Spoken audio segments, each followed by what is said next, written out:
मक्का royal clock tower को बनाने में लगभग $16 बिलियन का खर्च किया गया था। सऊदी किंग अब्दुल अजीज रॉयल क्लॉक टावर पर दुनिया का सबसे बड़ा घड़ियाल लगाना चाहते थे, जिसके ऊपर लगा होगा एक बहुत बड़ा हीरा और सबसे टॉप पर एक गोल्ड प्लेटेड क्रिसेंट। पूरा स्ट्रक्चर बनकर कंप्लीट हो चुका था। अब बारी थी इस स्ट्रक्चर के ऊपर दुनिया की सबसे बड़ी घड़ी बनाने की। इस काम को अंजाम देने के लिए जर्मनी की पैरेट नामी कंपनी को सिलेक्ट किया गया, जिनको इस काम में 165 सालों का एक्सपीरियंस था। इन सब में सबसे बड़ा चैलेंज इस घड़ियाल के कांटे थे। इनको ऐसे डिजाइन करना था कि ये तेज हवा में उखड़ ना पाए। इस घड़ियाल का बड़ा कांटा 23 मीटर्स जबकि छोटा कांटा 17 मीटर लंबा रखना था। यूं समझ ले कि बड़े कांटे को अगर सीधा खड़ा किया जाए तो ये ऊंचाई में 5 स्टोरी बिल्डिंग का मुकाबला कर सकता है। 600 मीटर की ऊंचाई पर हवाएं 200 किलोमीटर पर आवर से भी ज्यादा तेज चल सकती है, जो इस कांटे को बड़ी आसानी से उखाड़ सकती है। आखिरकार घड़ियाल के कांटों को स्पेशल कार्बन फाइबर मटेरियल से बनाने का फैसला किया गया, क्योंकि कार्बन फाइबर एक लाइट वेट मटेरियल है, लेकिन यह स्टील से भी ज्यादा मजबूत होता है। स्टील की कंप्रेशन स्ट्रेंथ यानी दबाव बर्दाश्त करने की ताकत ज्यादा होती है और वो प्रेशर पड़ने पर मुड़ सकता है, लेकिन कार्बन फाइबर प्रेशर पड़ने पर मुड़ता नहीं है। इसके अलावा स्टील में जंग लगने का खतरा भी होता है, जबकि कार्बन फाइबर पूरी तरह से रस्ट प्रूफ रहता है। मक्का क्लॉक टावर के लिए 4 नहीं बल्कि 5 कांटों के सेट बनवाए गए और एक स्पेयर में भी बनवा कर रखा गया।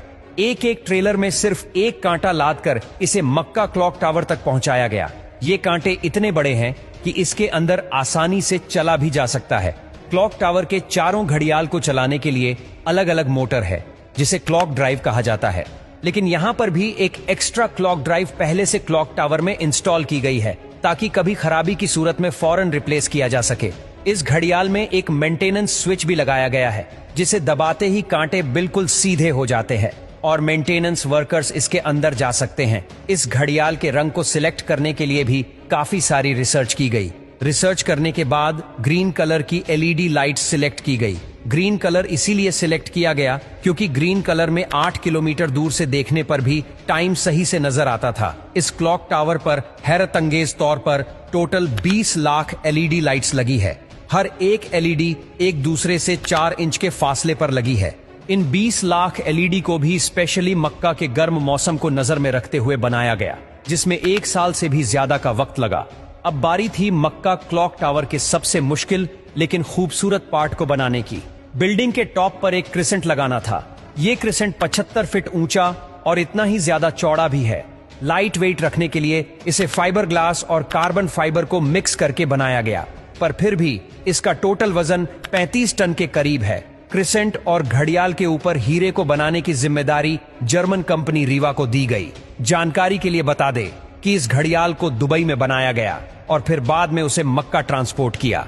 सबसे खास बात यह कि क्रिसेंट के कोने कोने पर सोने की लेयर छड़ी होगी, लेकिन अगर ये क्रिसेंट पूरा 1 पीस में बनाया गया तो फिर इसे टॉप तक पहुंचाना और फिर वहां इंस्टॉल करना मुश्किल नहीं बल्कि नामुमकिन होगा, क्योंकि भीड़ और जगह की तंगी की वजह से यहां सिर्फ टावर क्रेन्स काम कर सकती है, पर वो भी इतना ज्यादा वजन एक साथ नहीं उठा सकती। तभी इसे अलग अलग पार्ट्स में बनाने का फैसला किया गया।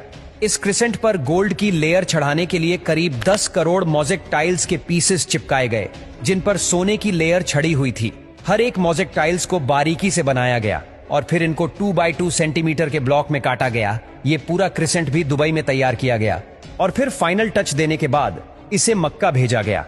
क्लॉक का डेमो वर्जन भी पहले दुबई की एक लोकेशन पर इंस्टॉल किया गया, क्योंकि जर्मन कंपनी के कुछ इंजीनियर्स पहले इसे इंस्टॉल करके देखना चाहते थे कि कहीं कोई खामी तो नहीं रह गई।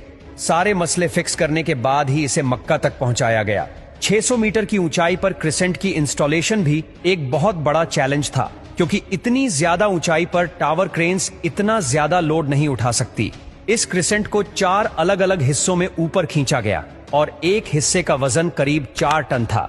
ये इंजीनियर्स और वर्कर्स के लिए काफी खतरनाक टास्क था, क्योंकि एक तो टावर क्रेन्स इतनी ज्यादा ऊंचाई पर होने की वजह से ज्यादा वजन नहीं उठा सकती थी।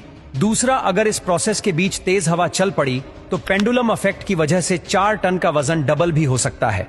फिर वही हुआ जिसका डर था। ठीक उस वक्त जब क्रिसेंट का एक हिस्सा हवा में था, तब अचानक हवा चल पड़ी। आखिरकार कुछ वर्कर्स ने इसे रस्सियों से पकड़कर हिलने से रोका और फिर इसे पोजीशन में लाकर फिक्स कर दिया गया। इस क्रिसेंट में टोटल 3 फ्लोर्स हैं, एक ऑफिस, एक मीटिंग रूम और एक मस्जिद, जो कि मैन मेड स्ट्रक्चर पर दुनिया की सबसे ऊंची मस्जिद है।